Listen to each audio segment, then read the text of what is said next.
இயேசு கிறிஸ்துவின் இணையற்ற நாமத்தில் கர்த்தர் நன்மையானதை தருவார் என்கிற ஆண்டவர் கொடுத்த வாக்குத்தத்தத்தோடு கூட சேர்ந்து கிறிஸ்துவில் விசுவாச ஊழியங்களின் சார்பில் உங்கள் அனைவருக்கும் என்னுடைய அன்பான வாழ்த்துதல்களை தெரிவித்துக் கொள்கிறேன். இன்றைய நாளுக்கான கோல்டன் ஆப்பிள் சங்கீதங்களின் புஸ்தகம் 84ஆம் சங்கீதம் 6ஆம் வசனம். அழுகையின் பள்ளத்தாக்கை உருவ நடந்து அதை நீரூற்றாக்கி கொள்ளுகிறார்கள். இன்றைய செய்தியின் தலைப்பு மகிழ்ச்சியின் பள்ளத்தாக்கு. பரிசுத்த வேதாகமத்தில் 44 இடங்களில் பள்ளத்தாக்கை குறித்து போடப்பட்டிருக்கிறது.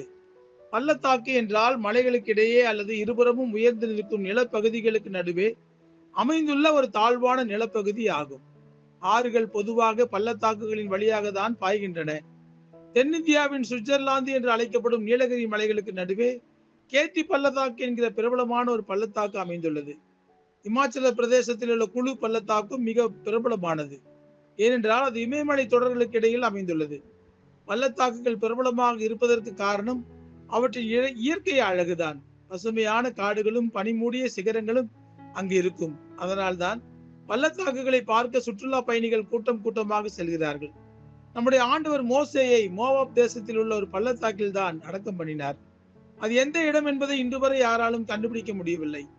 இப்படி பள்ளத்தாக்குகளுக்கு என்று ஒரு பெரிய வரலாறு உண்டு.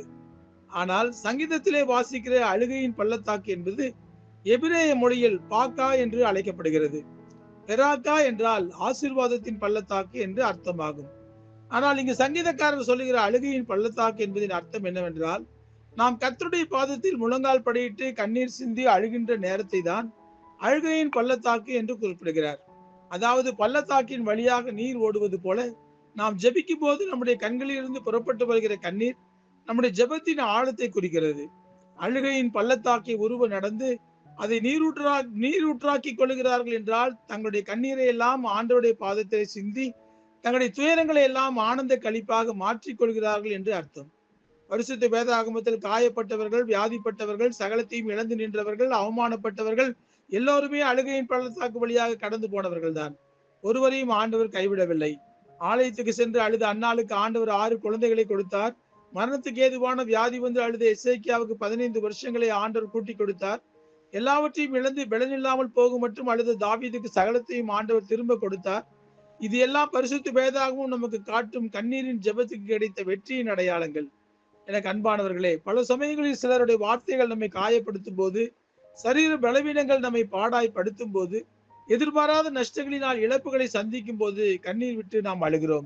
இது தவிர்க்க முடியாதுதான். ஆனால் ஒருபோதும் எந்த மனிதர்களுக்கு முன்பாகவும் கண்ணீர் சிந்தி விடாதீர்கள். நம்முடைய கண்ணீரில் சந்தோஷப்படுபவர்கள் தான் இந்த உலகத்தில் அதிகம் இருக்கிறார்கள்.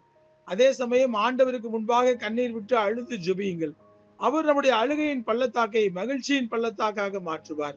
கர்த்தர் நன்மையானதை தருவார்.